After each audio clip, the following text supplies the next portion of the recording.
tem uma coisa que caminhou junto, e isso, assim, sendo muito honesto, eu não sabia, eu não tinha. A gente lê, a gente vê o Congresso ficando mais centro-direita, né? Tem uma coisa meio... Você vai sentindo o tipo de debate, mas eu não tinha os números, eles não eram claros na minha cabeça até nós começarmos essa pesquisa mais aprofundada. E além dos evangélicos, o que nós fizemos, e está lá no nosso estudo, nós elaboramos um índice de posição política da sociedade brasileira, chamamos de IPP, que basicamente é uma ideia simples, mas basicamente nós pegamos nas eleições municipais e nós escolhemos a eleição municipal porque a última vez que os brasileiros foram votar foi ano passado na eleição municipal, e ela despersonaliza um pouco o voto, né? A eleição presidencial é muito personalizada, então você não consegue pegar muito a direção política, né? Porque a pessoa, o candidato, ele acaba influenciando muito. Mas quando você pega uma eleição para, né, tantas prefeituras como temos no Brasil, ela dá um pouco mais a direção política. E a gente não olha, os políticos olham muito prefeitos eleitos, a gente olha o total de votos. Então nós pegamos desde 2000 como é o total de votos em partidos de esquerda, em partidos de centro, em partidos de direita. De 2002 até 2012, esse pêndulo, né, esse ponteiro político, ele foi caminhando para a esquerda. Né? O 2012 é a eleição municipal com mais votos à esquerda que nós já tivemos. Então, em 2012, simplificando, a gente teve 40% do total de votos em partidos de esquerda, 20% do total de votos em partidos de direita e o centro ali com próximo de 30 e alto, né? Assim, basicamente isso. A partir de 2012, que a gente chega a 2014, né? A Dilma vence a eleição contra o Aécio, ali já bem apertado.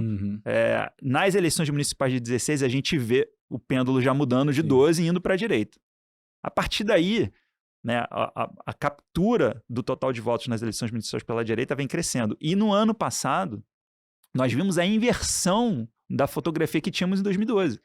Em 2024, a direita, os partidos de direita receberam 40% dos votos totais, a esquerda, os partidos de esquerda receberam 19% dos votos totais e o centro, mais ou menos, no mesmo lugar. Isso levou a nós uma reflexão de que tem uma teoria meio consagrada no Brasil da cristalização, né, da polarização com calcificação, que significaria que a população... Assim, essa medição de direita e esquerda é sempre meio complicada, mas assim, tem muitas críticas a ela, mas ela facilita o entendimento e a reflexão sobre o tema. Mas essa calcificação, essa teoria da calcificação, né, essa tese da calcificação, ela te diria que a percentual de direita e esquerda é o mesmo. A única coisa que mudou é que a esquerda extrema ficou mais extrema e a direita extrema ficou mais extrema. Isso gera tanto barulho que dá uma sensação de que tem muita coisa acontecendo, mas no fundo não tem nada acontecendo muito diferente, a distribuição é mais ou menos a mesma. Nós discordamos dessa tese, porque quando nós vemos esse ponteiro político das eleições municipais totais por partido, o que nós vemos é um crescimento dos votos à direita com um decréscimo da esquerda. Não é que o centro diminuiu, né? Essa história seria verdadeira se o centro espremesse e a direita e a esquerda aumentassem, mas que o net na posição ficasse no mesmo lugar. Não é verdade. Os votos de esquerda diminuem e entregam para a direita. Isso caminha bastante junto com a transição, com o aumento dos evangélicos na população e uma mudança estrutural que tem dos evangélicos na maneira de votar, que acontece, né, na eleição presidencial de 2018. Assim, o PT está em todas as eleições de segundo turno para presidente desde 2002, né? Assim, a gente consegue ver bem. E na eleição presidencial a gente consegue medir o voto evangélico e não evangélico. No final das contas, o que nós fizemos assim, a turma geralmente olha mapa eleitoral geográfico. Nós fizemos um corte diferente, fizemos um mapa eleitoral religioso. Então, nós viemos desde 2002 observando como é que era o voto no segundo turno, PT, não PT, entre não evangélicos e evangélicos. Então, o PT tinha mais ou menos, em média, até 2014, 55% dos não evangélicos, né, convertia 55% dos votos não evangélicos e 50% dos evangélicos. Não tinha uma diferença muito grande. Até 2018. Quando chega 2018, o Haddad perde a eleição para o Bolsonaro, ele captura 51% dos não evangélicos, um pouco abaixo do que a média dele, mas ele captura 31% dos evangélicos. Então tem uma quebra estrutural, né, de votos de evangélicos no PT. E nós atribuímos isso a toda a confusão ali do Petrolão, somado às pautas progressistas que ganharam muita atenção ali, né, 14, 15, 13, 14, 15, né, assim, com kit gay, todas aquelas histórias que vieram muito fortes, né?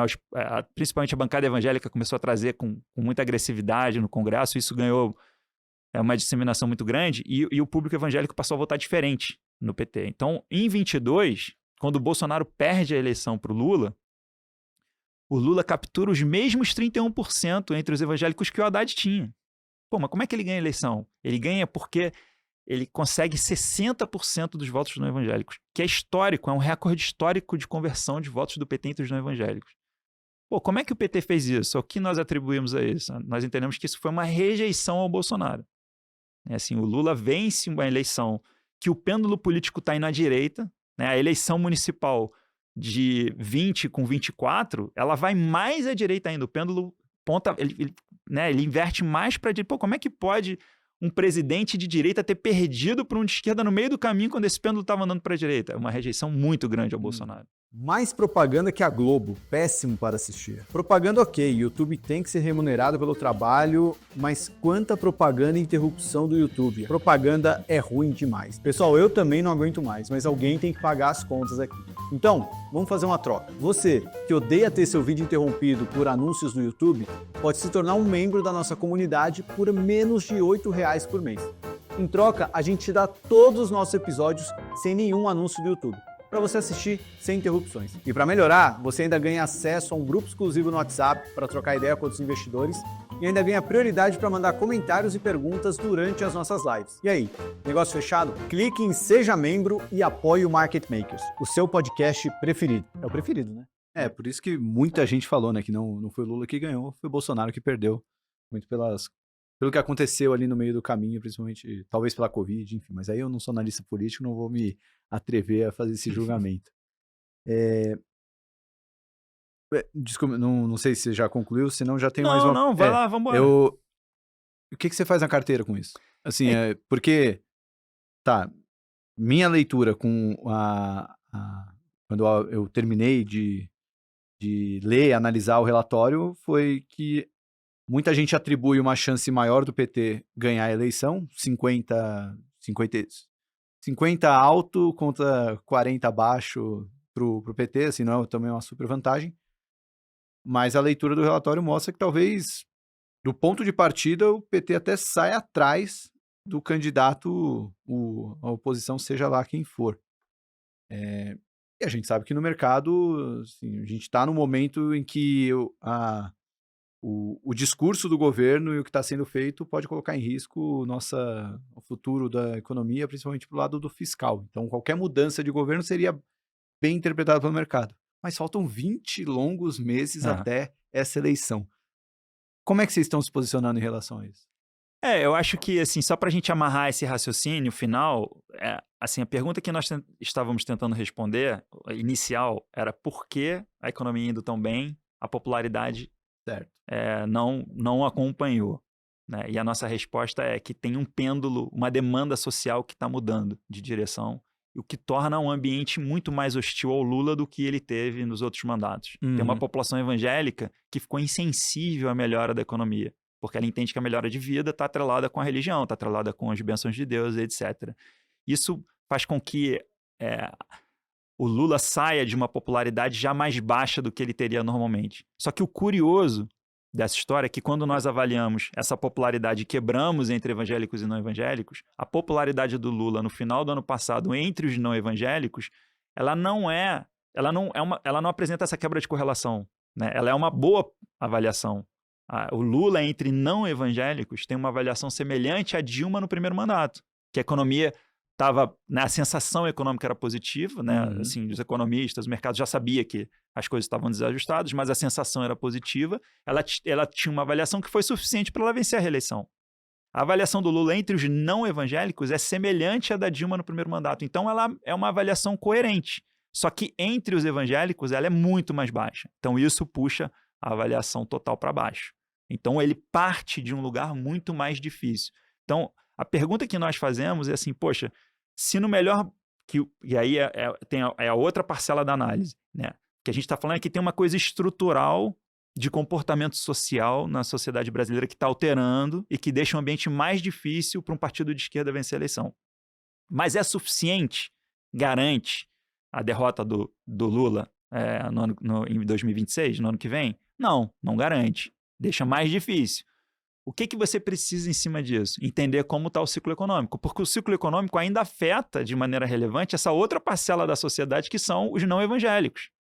Então, assim, poxa, então quando a gente vê o ciclo econômico positivo, né, no final de 24, ela está afetando positivamente a avaliação do Lula entre os evangélicos. Mas se esse ciclo piorar até 2026, esse não evangélico também piora a sua avaliação sobre o Lula. Aí fica muito difícil. Então, são duas forças que nós estamos tratando, né? Uma estrutural, que é a religiosa mudança comportamental, e uma conjuntural, de como nós acreditamos que a economia vai caminhar para os próximos 2 anos. E o nosso entendimento é que ela vai piorar para os próximos 2 anos, especialmente esse índice de miséria que facilita essa leitura, né? Nós achamos que o desemprego vai subir e a inflação vai subir. Ou seja, essa parcela que ainda avalia o Lula bem, provavelmente, se nós estivermos corretos na avaliação da economia para frente, essa avaliação vai piorar também entre os não evangélicos. E aí fica uma popularidade, né, que nós estamos vendo agora no início do ano. Uma pergunta que nós nos fazemos no final do ano passado era assim, poxa, se a economia positiva não afetou a popularidade para cima, será que ela afeta para baixo? Talvez tenha desconectado completamente. Né? Era uma pergunta justa. Só que o que nós vimos agora no início do ano é que as pesquisas que mostraram uma deterioração marginal da avaliação do Lula, ela vem basicamente porque os não evangélicos pioraram a sua avaliação porque sentiram a piora da economia, sentiram a desvalorização cambial, sentiram a alta da inflação. Então agora essa parcela está sentindo e está mostrando a sensibilidade que ela ainda tem ao ciclo econômico. Então o que nós temos hoje é uma previsão de que um ciclo econômico de deterioração para frente, afetando a popularidade do Lula nos não evangélicos, e nos evangélicos ele já tem uma avaliação muito baixa, o que levou a a última pesquisa do Poder Data mostra uma avaliação líquida do Lula em 25%, 24%, assim, 20%, abaixo de 30% é o threshold de não reeleição. Então, assim, para você ser reeleito, você tem que ter acima de 30% de ótimo e bom. Ao redor de 20% é onde começou a discussão de impeachment da Dilma. O Lula apareceu com 24, 25. Né? Poxa, mas teve PIX, o preço da carne subiu. Talvez essas coisas se revertam, pode ser. Né? Mas a nossa percepção do ciclo estrutural é de deterioração, porque o Lula usou todas as fichas que ele tinha no fiscal no início do mandato. E aí eu acho que entra um pouco a discussão de o uso do instrumento econômico fiscal observando o ciclo político e como isso bagunça o ciclo econômico, né?